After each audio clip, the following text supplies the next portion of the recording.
Selamat datang di channel Pemuja Malam. Jangan lupa like, share, and subscribe ya. Terima kasih. Chapter 14. Tamu Spesial. Akhirnya, setelah menghubungi orang kepercayaan keluarganya, Coco meminta 2 orang sekaligus. Satu untuk mengikuti kemanapun Melinda pergi, dan yang satu lagi untuk menyelidiki masa lalu wanita itu. Mulai saat ini, dia akan mencoba untuk mengontrol emosinya, agar tidak terlalu bertindak gegabah.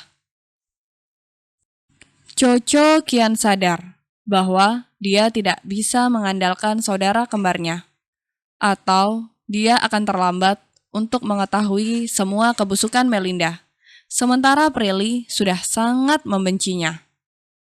Coco bangkit dari kursi kebesarannya, lalu membereskan buku-buku pelajaran, sebab dia harus segera masuk ke dalam kelas. Namun sebelum ia melangkah, ponsel yang ada di dalam saku celananya berdering, menampilkan satu nomor yang baru saja dia simpan. Tanpa pikir panjang, Coco langsung mengangkatnya. "Halo, ada apa?" tanya Coco lebih dulu, saat panggilan telepon sudah terhubung. "Halo, Tuan. Nyonya Melinda baru saja menyambut Tuan James di kantornya. Dari gelagatnya, mereka sudah cukup akrab," ucap seseorang di seberang sana yang kini tengah berdiri di depan gedung, tempat Melinda bekerja. Mendengar itu, tentu Coco langsung menyipitkan matanya. Tuan James, salah satu pengusaha sukses dan termasuk rekan bisnis kakaknya. Namun, Melinda kenal dari mana? Karena Tuan James jarang menawarkan kerjasama lebih dulu. Apalagi perusahaan Guero Group tidak begitu terkenal di kalangan atas. Cari tahu saja apa yang ada di depan matamu, dan laporkan semuanya kepadaku. Jika ada yang mencurigakan, jangan segan-segan untuk segera menelpon, jawab Coco dengan lugas. Baik, Tuan. Ada lagi yang bisa saya lakukan? Tidak ada, itu sudah cukup. Coco memutus panggilan, lalu memasukkan kembali ponselnya di saku celana. Dia menghembuskan nafas kasar dengan pikiran yang semakin berkecamuk. Bagaimana jika ternyata apa yang dikatakan Prilly benar? Kalau iya, dia sudah sangat bersalah dengan gadis cantik itu. Semoga saja aku belum terlambat, gumam Coco, lalu melangkah keluar dari ruangannya, sebab proses belajar mengajar akan segera dimulai.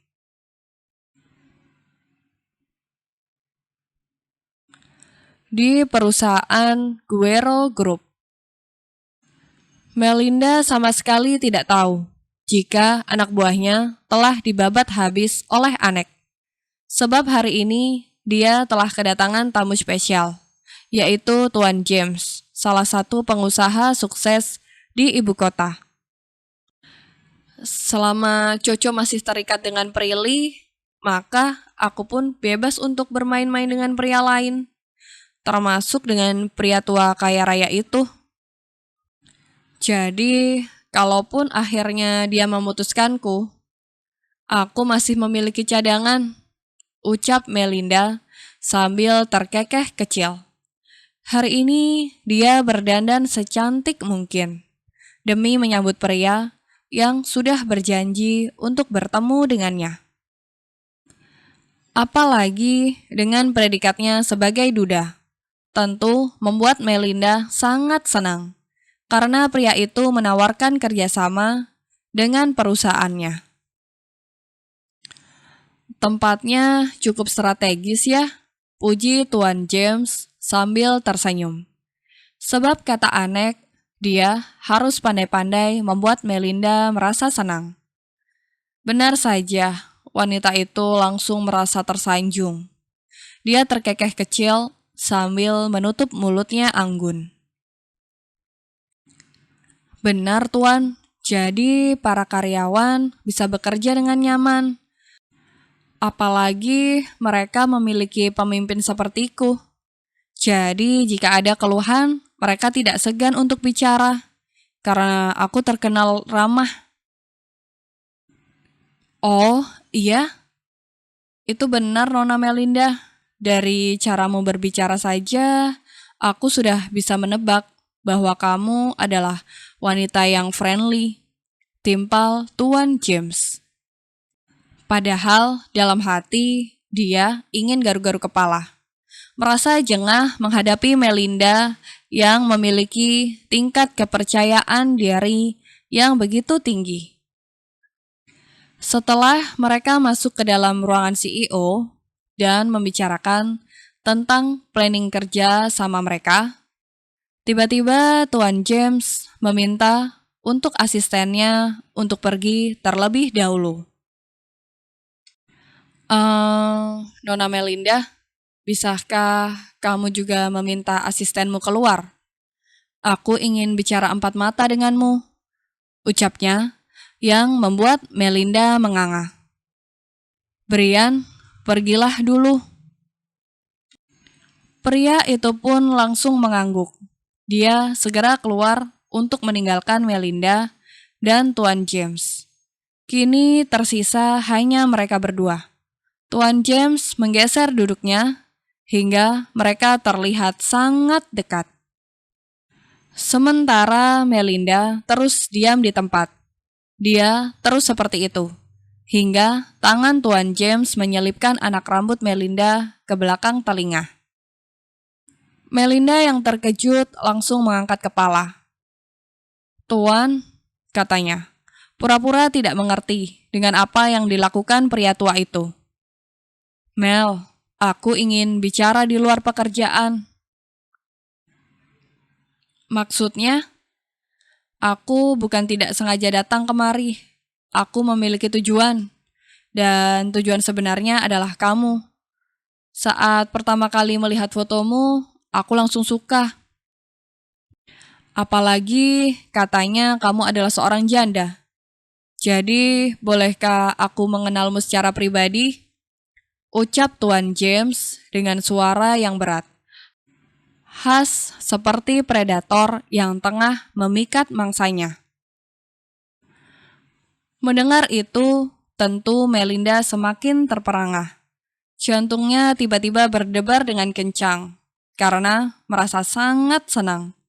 Namun, agar terlihat tidak murahan, dia pun memasang wajah lugu. Maaf Tuan, jadi maksudnya Anda ingin berhubungan dengan saya? Tuan James mengangguk cepat, sementara dalam hatinya dia berdecih. Tentu, kalau bisa secepatnya kita atur bertemu di luar. Aku ingin mengajakmu makan malam. Bagaimana? Melinda ingin berteriak saat itu juga. Tidak menyangka jika kecantikannya dapat memikat duda kaya raya yang ada di ibu kota.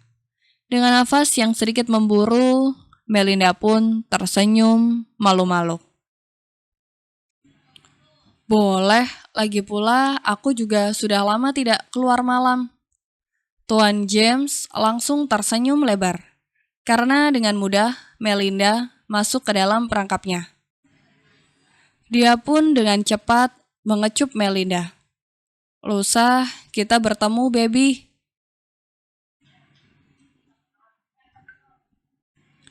Melinda sedang berusaha untuk menghubungi anak buahnya, sebab dia ingin menanyakan kabar tentang Pram. Tetapi sampai sekarang tidak ada satupun panggilan pun yang terjawab.